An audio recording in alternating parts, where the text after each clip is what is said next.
Okay, Mr. Flores, we're live. We're good to go. Thank you, sir.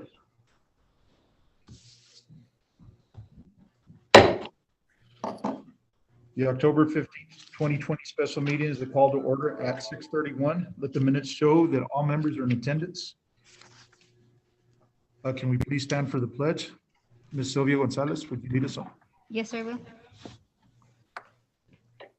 I pledge allegiance to the flag of the United States of America and to the republic for which it stands, one nation, under God, indivisible, with liberty and justice for all. Honor the text. I pledge allegiance to each Texas, one state, under God, one and indivisible. Thank you. Okay, first order of business is communications and visitors. Ms. Michelle Gonzalez, do we have any communications or visitors pertaining to this today's special meeting? Yes, sir. Mr. Flores, members of the board, Dr. Vigil, we do have one communication that was sent in to be read to the board. This is from Anissa Ochoa, and she writes, I would like to ask for teachers to refrain from assigning so much homework.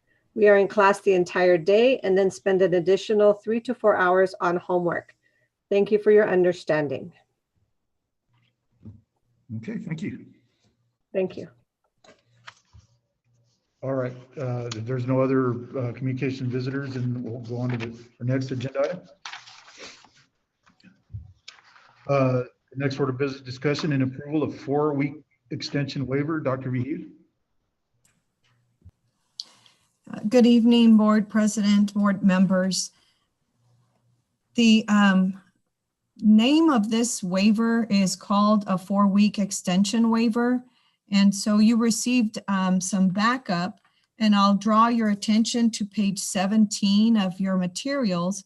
That's where the response our final response that we received from TEA is.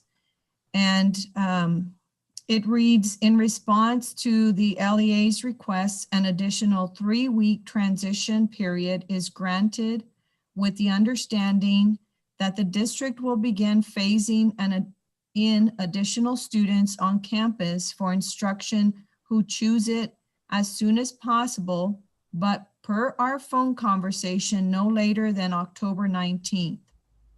As stated in the school year 2020-2021 attendance and enrollment FAQ, the LEA's additional window extension plan must include increasing levels of allowed on-campus instruction.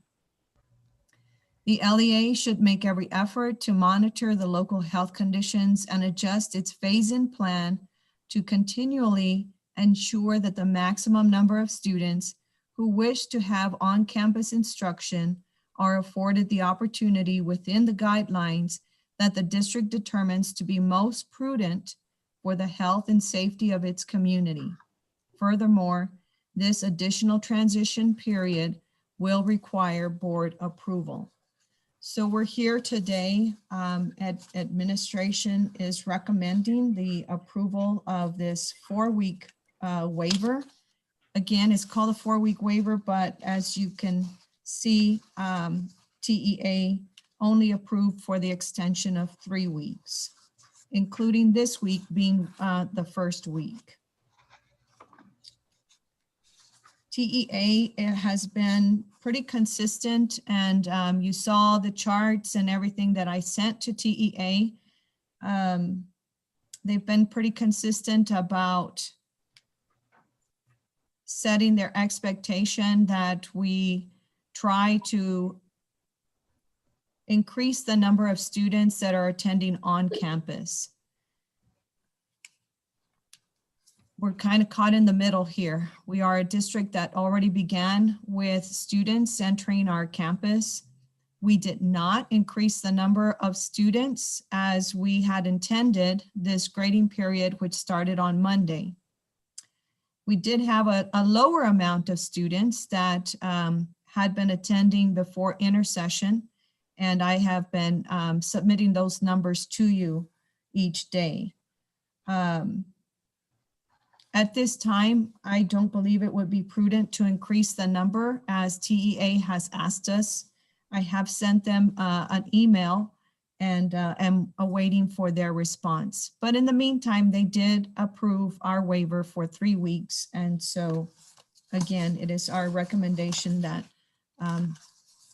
this waiver is approved by the board. All right, do we have any questions?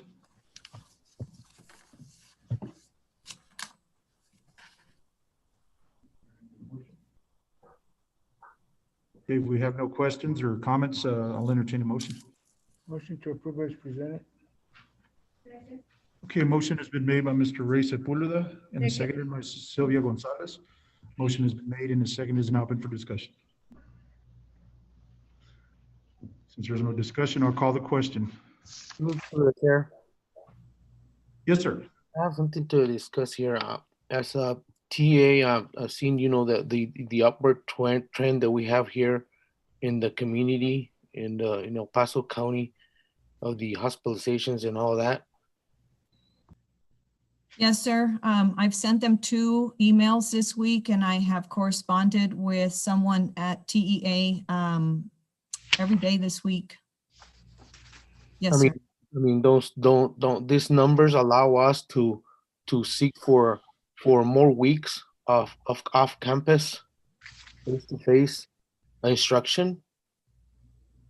I suppose that when we get to the end of the 3-week transition, if we feel that we need more, then that would require another waiver request. So we're going to do it as it goes, 3 weeks or 4 weeks in those kind of phases, right? Yes, sir. For right now, this 3 weeks would take us to a November 2nd start for students. For more students, I should say. All right, thank you.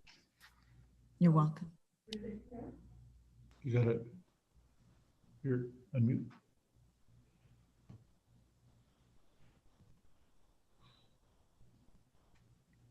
Through the chair.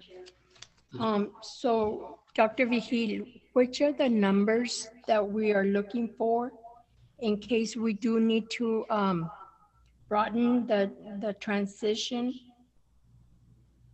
period from the original 3 weeks?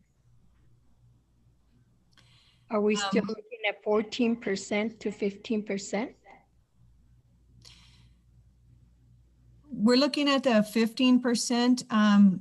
I received additional information. It's if you'll go back, Mr. Dominguez, to the page that you were on, board members, that's on page 24, looks like, of your packet.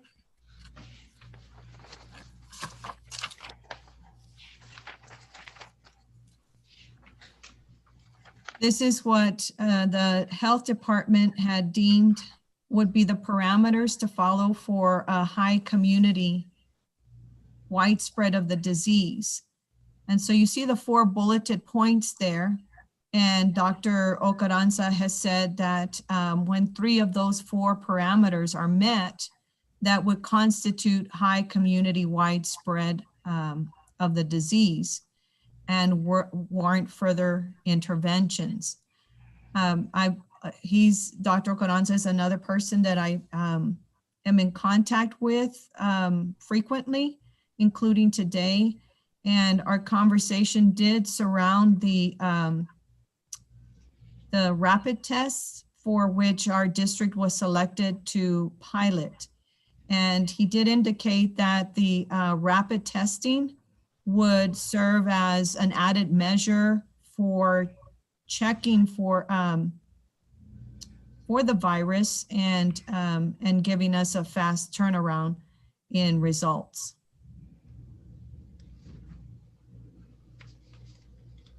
And another question. Yes, ma'am.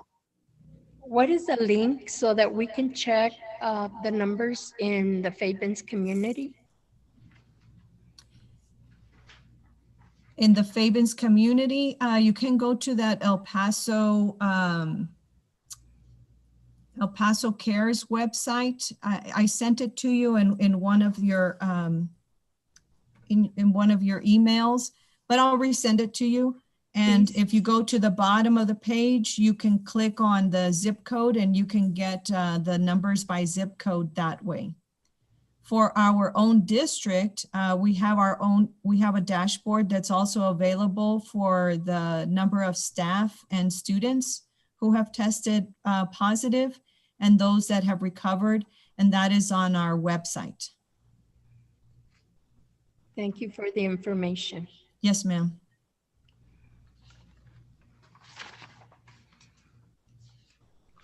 Any other questions or comments? Mr. Chair, I have one other question. Yes, sir. It says here, according to the guidance from the City of El Paso Department of Public Health, the district is basing the hospitalization rate on the City of El Paso area DSHS, typically 1 to 1.5 lower than the City of El Paso. So if it's higher than 1.5, we should take immediate action in the closing down, or what happens after that? Well, it's a pretty high metric. According to just the hospitalization rate, Mr. Morales, we have been at or higher than 15% for, I think today is day 6 in a row. So we haven't hit the 14-day consecutive days. However, with the increase as high as it's been and as fast as it's been, that is what Dr. Ocaranza is honing in on, and of course, the mayor today. So he hasn't discussed anything about any closures still? Dr. Ocaranza has discussed closures. He has discussed going to virtual. We would revert back to, remember when we first started, students, when students were not on campus yet, we still have to open the doors for students who might have connection issues or extenuating circumstances. And so what we are working on is to scale back on those numbers and get to a place where we were when we had that situation. But I also have to be aware of the wording from the TEA because I don't want us to be at risk of losing funding either. We're completely caught in the middle, Mr. Morales, and I'm working to decrease the number of days and keep the number of students and keep TEA in the loop so that they understand our dire situation as it exists today. And so I will update you as soon as I hear back from TEA. I should get a response tomorrow. I believe, yes, we don't want to lose any funding, but in the same token, we don't want to lose any staff or students that we're providing, education for. Agree, sir. Thank you.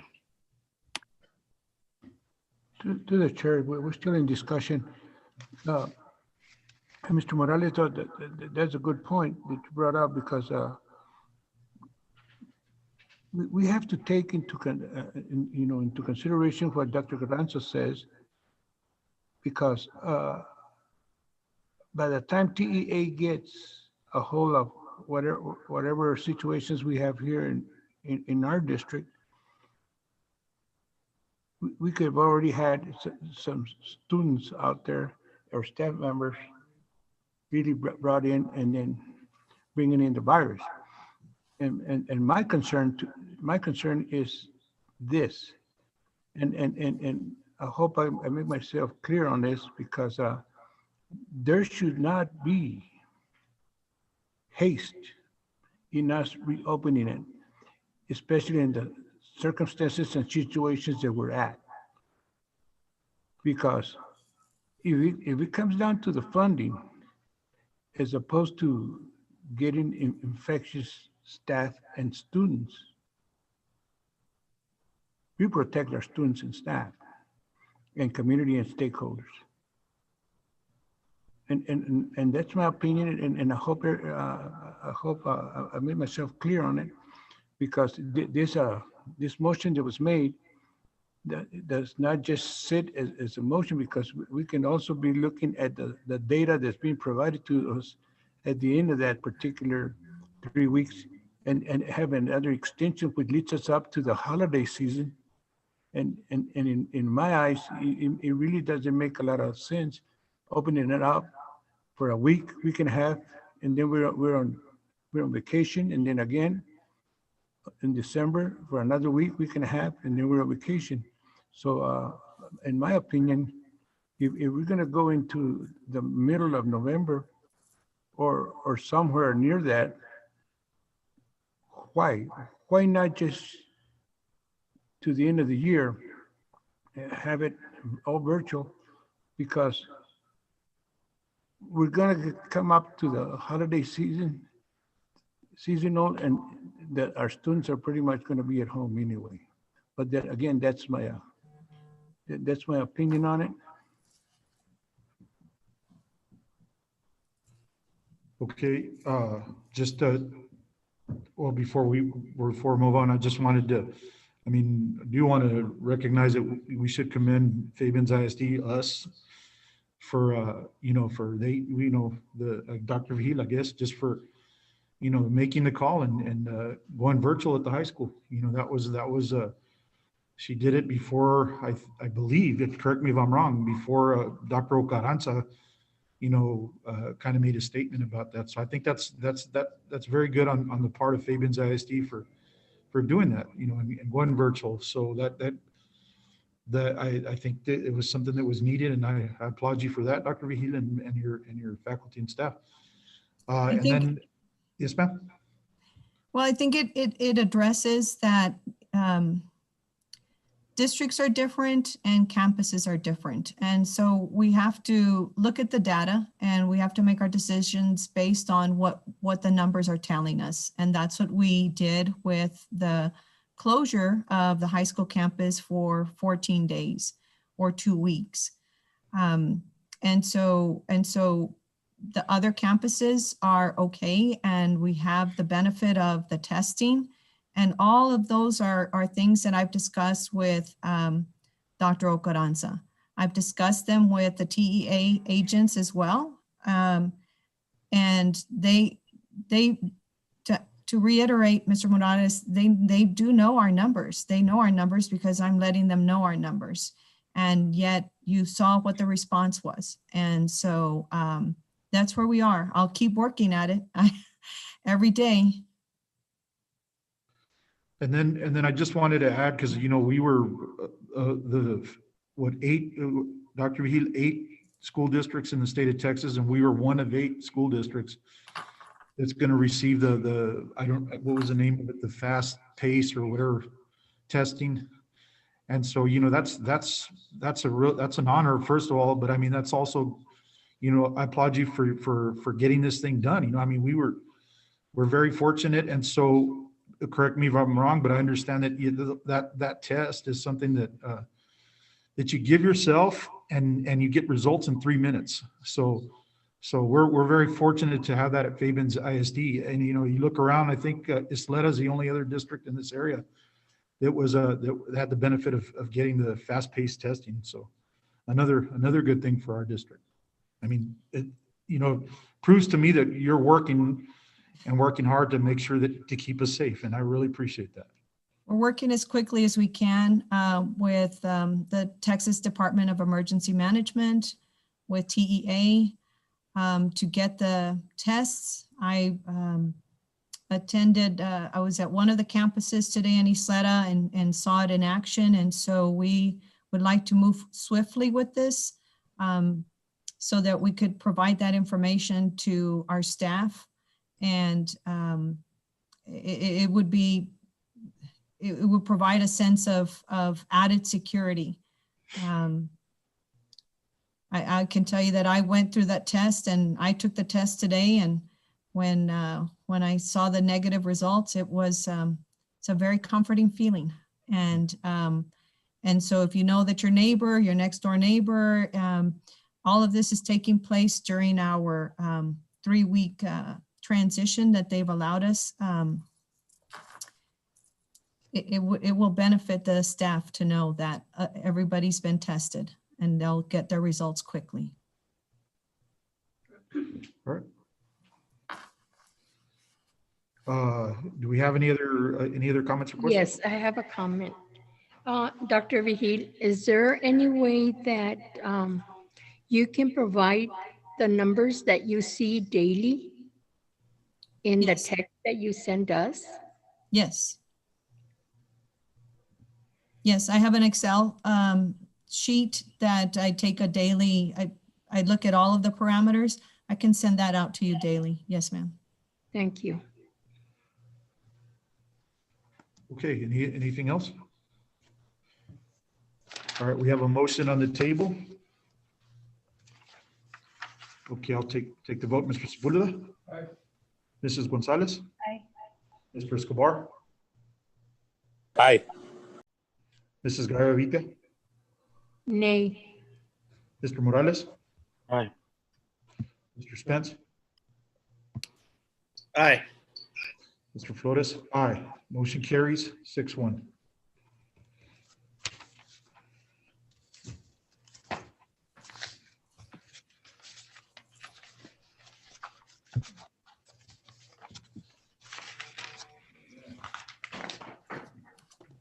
Is that it? All right, if there's no further business, I will entertain a motion to adjourn. Motion to adjourn. Ms. Gonzalez? Okay, motion by Ms. Sylvia Gonzalez, second by Ms. Rosemary Garavita. Mr. Sepulveda? Ms. Gonzalez? Aye. Mr. Escobar? Mr. Escobar? Ms. Garavita? Aye. Mr. Morales? Aye. Mr. Spence? Motion carries 5-0. Thank you.